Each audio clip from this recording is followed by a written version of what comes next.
현지 시각 6월 12일 이란에 대한 이스라엘의 선제 공격 이후에 갈림길에 서 있던 트럼프의 선택이 초미의 관심사였습니다. 이후 미국은 21일 포르도와 나탄즈, 에스파한 등 3곳의 주요 핵시설을 타격했다고 발표했습니다. 지난 19일 이란 측에 2주의 시간을 주겠다고 통보한 지 불과 이틀 만에 벌어진 일이죠. 월스트리트저널과 뉴욕포스트 등 외신은 트럼프가 언급한 2주는 전략적 기만이었을 것이라고 보도하기도 했습니다. 이란은 즉각 이스라엘을 포격하는 것으로 대응했고, 이란 의회는 국제사회가 우려하던 호르무즈 해협 봉쇄를 의결하면서 국제 유가도 요동치고 있죠. 그리고 이튿날인 23일 카타르와 이라크의 미군 기지를 향해서 미사일 14기를 발사하며 보복했습니다.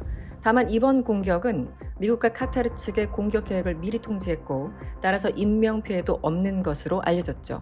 트럼프 대통령은 SNS를 통해서 미리 계획을 알려줘서 사상자가 나오지 않은 것에 대해서 이란에 감사하다고 적었고요. 이제 이란은 지역의 평화와 조화를 위해 나아갈 수 있을 것이며 이스라엘 측에도 그렇게 하도록 적극 촉구할 것이라고 밝혔습니다.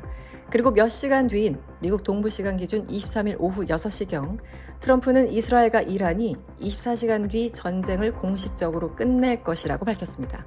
세상은 어지럽게 돌아가고 있습니다. 2003년 이라크 침공 때만 하더라도 유엔에서 형식적 논쟁이라도 있었지만 이번에는 유엔에서 제대로 된 논의 혹은 결의조차 없이 전쟁이 시작됐죠. 이스라엘은 이란의 핵개발 프로그램을 중단하겠다는, 그리고 트럼프에게는 중동 영내 평화를 이루겠다는 명분이 있기는 합니다. 하지만 일각에서는 이번 사태가 다시 한번 유엔의 역할에 대한 의문을 불러일으키고 국제법과 NPT 체제까지 흔드는 것이 아니냐는 우려가 나오고 있습니다. 한편 지난해 대선에서 트럼프를 다시 대통령으로 만든 이른바 마가 세력 내부는 이번 트럼프의 선택을 두고 두 쪽으로 나뉘는 듯합니다.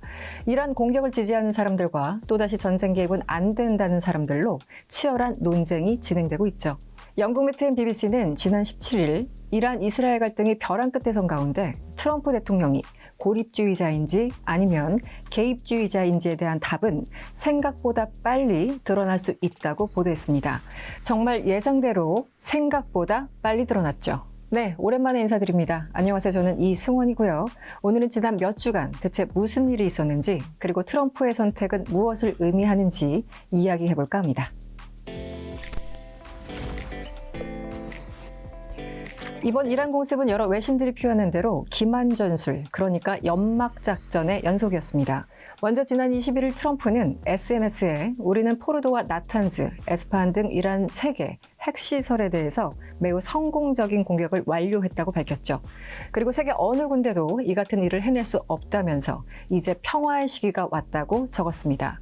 지난 19일만 하더라도 향후 2주 내에 이란에 대한 공격 여부를 결정하겠다라고 공개적으로 말했지만 불과 이틀 만에 가장 먼저 공습 사실을 알린 겁니다. 이스라엘이 이란을 공습한 건 현지 시간 6월 12일 밤부터였으니 미국은 결과적으로 9일 만에 참전한 셈이죠. 사실 연막작전은 네타냐후 총리가 먼저 시작했습니다. 이란 공습 직전에 휴가 계획이 있다고 밝혔고, 심지어 아들의 결혼식 날짜를 16일이라고 특정하기도 했죠. 그래서 최소한 당분간은 이란에 대한 공습이 없을 것이라는 전망이 많았습니다. 하지만 결과는 보시는 것과 같죠. 과거 트럼프가 전임 대통령들에 대해서 전쟁광이라고 비난하거나 끝도 없이 계속되는 어리석은 전쟁들을 당장 끝내겠다고 선언한 것을 생각한다면 상당히 아이러니한 상황입니다. 트럼프가 이번에 승인한 핵시설 공습은 특히 포르도에 집중됐는데요. 이곳 핵시설은 지하 80에서 90m에 위치해 있는 철근 콘크리트 구조물로 깊은 산속 안반 아래 위치해서 공략하기 가장 어려운 타깃으로 여겨집니다. 이 때문에 깊은 땅을 뚫고 들어가는 벙커버스터형 폭탄 가운데서도 미국이 보유하고 있는 최신형으로만 공략이 가능하다고 알려져 있죠. 벙커버스터 한 개당 무게가 무려 13톤이 넘기 때문에 이 폭탄을 실어 나를 수 있는 폭격기도 상당히 제한됩니다. 미국은 이번 폭격에 스텔스 기능을 갖춘 B-2 스프릿 폭격기 6대를 동원한 것으로 전해집니다. 뉴욕타임즈 등 외신에 따르면 미국 미주리주 화이트맨 공군기지에서 출격해서 공중급유를 받아가며 37시간 동안 멈추지 않고 비행해서 임무를 수행했다고 합니다. 이렇게 떨어진 벙커버스터 폭탄은 핵시설 환기구를 관통한 것으로 보입니다. 위성기업 막사르 테크놀로지가 공개한 공수프 사진을 보면 벙커버스터 폭격 지점으로 추정되는 구멍이 두 곳에 3개씩 총 6개가 확인되는데요. 해당 지점에는 원래 환기구로 추정되는 시설들이 있었습니다. 여러 분석 기관들은 미국이 시설의 취약점을 파악하고 있었을 것이라고 평가하고 있습니다. 다만 벙크버스터가 포르도 핵시설을 충분하게 파괴했는지는 아직 단정하기는 이릅니다. 영국 가디언에 따르면 미 국방부 산하 조직인 국방위협감소국은 포르도 핵시설을 완파하기 위해서는 재래식 무기로 집안을 약화시킨 뒤에 추가로 전술 핵무기까지 투하해야 한다고 평가한 바 있는데요. 때문에 트럼프의 표현대로 완전히 제거됐는지는 추가적인 확인이 필요해 보입니다. 나탄즈 핵시설의 경우 약 1만 4천 개의 원심 분리기가 있는 곳으로 이란 최대 우라늄 농축시설로 전해집니다. 미국은 이 시설을 지상용 토마호크 미사일과 지하용 벙커버스터 포탄으로 공격했습니다. 피트 헤그세스 미 국방부 장관은 지난 22일 진행한 기자회견에서 수개월 동안 준비한 공습 작전이고 B-2 폭격기로 벙커버스터를 처음 실전에 사용한 것이라고 밝혔습니다. 또 트럼프 대통령은 평화를 추구한다면서 이란은 그 길을 따라야 한다고 촉구하기도 했었죠. 덧붙여 이란이 보복한다면 더 강력한 공격에 직면할 것이라고 경고하기도 했습니다. 그럼 여기서 미국까지 참전하게 된 상황을 다시 한번 복귀해 보겠습니다. 과연 이스라엘의 공격 의도는 무엇이었을까요? 우선 이스라엘이 내세우는 명분은 이렇습니다. 이란의 핵무기 개발을 저지하고 미사일 능력을 약화시키겠다는 거죠. 실제 공습 대상 중에는 미사일 생산 시설과 이란의 핵무기 연구 개발 기관인 방어혁신연구기구 등이 포함되어 있었습니다. 하지만 좀 더 들여다보면 또 다른 추론도 가능합니다. 첫째, 네타냐후 총리의 정치 생명과 직결되어 있습니다. IAEA 보고서만 보더라도 핵무기 개발에 임박했다는 명확한 증거는 없었습니다. 이런 상황에서 네타냐후 총리는 이란 공습 직전 야당의 불신임 투표에 직면했었죠. 가까스로 부결되긴 했지만 향후 조기 총선 얘기가 나오던 상황이었습니다. 네타냐후가 총리직에서 내려오면 기다리는 건 재판밖에 없습니다. 결국 이번 전쟁은 이스라엘 자체가 아니라 정치인 네타냐후를 위한 게 아니냐는 비판적인 시각도 있습니다. 실제 이스라엘 국민의 80% 이상이 이번 공습을 지지한다는 조사 결과가 나와서 네타냐후 총리의 지지율이 상승한 것으로 해석됩니다. 둘째, 트럼프의 반대가 있더라도 일단 공습을 시작하면 미국 정부가 어떤 식으로든 지원할 것이라는 믿음이 있었던 것 같습니다. 이전의 역사들을 돌아봤을 때 미국은 언제나 이스라엘 편이었죠. 세 번째, 이스라엘은 이란을 존재론적 위협이라고 끊임없이 주장해왔습니다. 결국 목적은 정권 교체에 있다는 분석이 나오고 있습니다. 이란은 반복된 경제 제재와 영내 대리전 등으로 인해서 군사적, 경제적으로 허약해졌고 동시에 히잡 시위 등으로 내부 분열도 심각한 지금을 놓치면 다음의 기회는 없을 것이라고 판단한 거겠죠. 이와 관련해 한 발 더 나간 분석도 나오고 있습니다. 미국 소재 퀸시 연구소의 트리타 파르시 부소장은 이런 말을 합니다. 일각에선 이스라엘의 침공 목적이 이란의 정권 교체라고 말하지만 정권 교체와 정권 붕괴는 전혀 다른 말이다.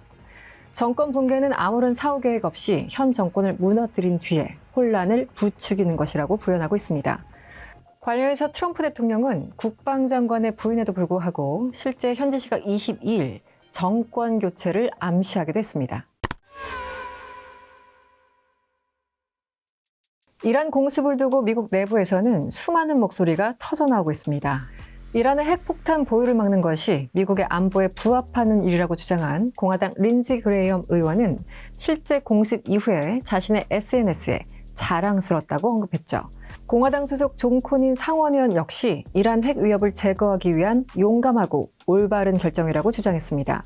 하지만 트럼프의 이란 공습은 그를 강력하게 지지해온 마가 세력의 분열을 일으키는 듯 보입니다. 마가 내 주요 인사들은 이란 공습을 두고 공개적으로 설전까지 벌이고 있습니다.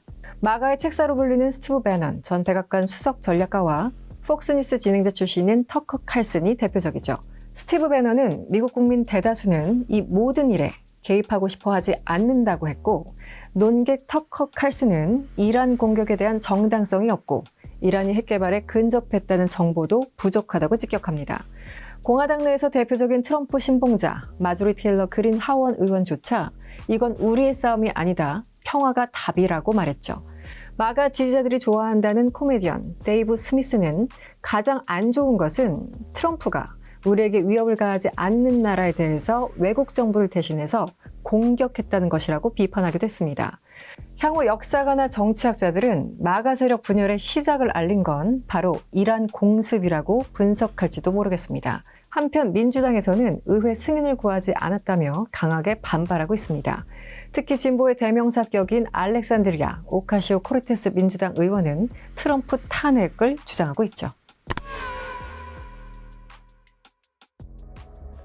지난 21일 뉴욕타임즈에 따르면 이란의 최고 지도자 아야톨라 알리 하메네이는 암살 가능성을 우려해서 현재 전자통신을 중단하고 벙커에 은신하고 있다고 합니다.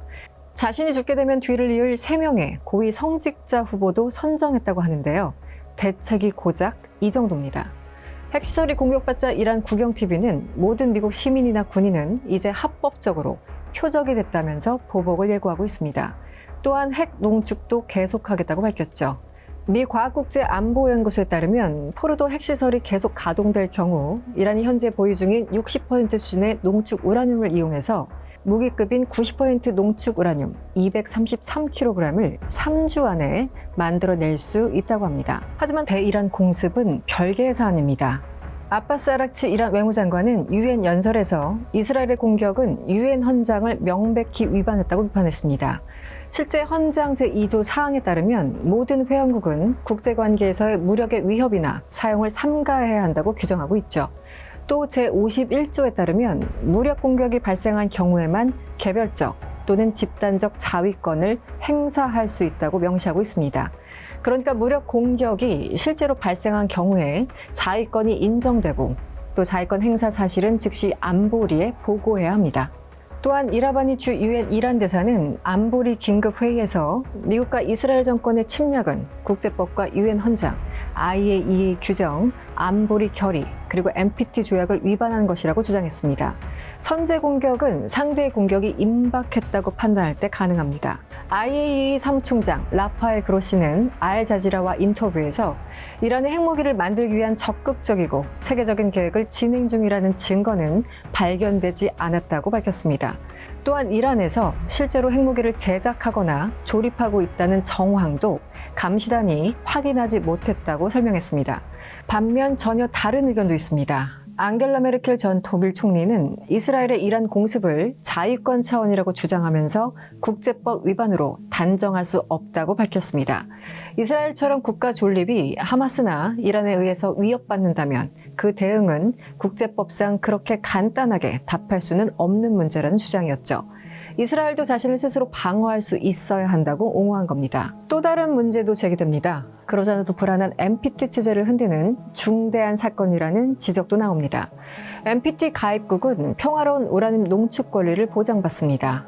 오바마 정권 당시 합의한 핵 협정에서 이란과 서방국은 당시 3%대의 농축을 합의한 바 있습니다. 노벨 평화상 수상자이기도 한 모하메드 엘바라데이 전 IAEA 사무총장은 원자력의 평화적 생산과 이용을 위한 우라늄 농축은 NPT상의 권리라면서 협상이 아닌 힘에 의존하는 것은 NPT 체제를 파괴하는 확실한 방법이라고 주장했습니다. 또 이번 이란 공격이 많은 나라에 궁극의 안보는 핵무기를 개발하는 것이라는 명확한 메시지를 보낸 셈이라고 비판하기도 했습니다. 지난 12일 밤 이스라엘이 이란 본토를 폭격한 뒤에 상황은 급박하게 흘러갔고 결국 9일 만에 모두가 설마 했던 미군의 직접 개입까지 이뤄졌습니다. 그리고 불과 이틀이 지난 오늘 다시 휴전이 언급되고 있는 건데요. 트럼프 대통령은 완전한 합의가 이뤄졌다면서 이번 전쟁이 중동 전체를 파괴할 수도 있었지만 그렇게 되지 않았고 앞으로도 그럴 일은 없을 것이라고 자신하고 있습니다. 중동은 또 다른 변곡점을 맞이하고 있습니다. 정말 그의 말대로 중동에는 평화가 찾아올 수 있을까요? 월드 클로즈업 이승원이었습니다.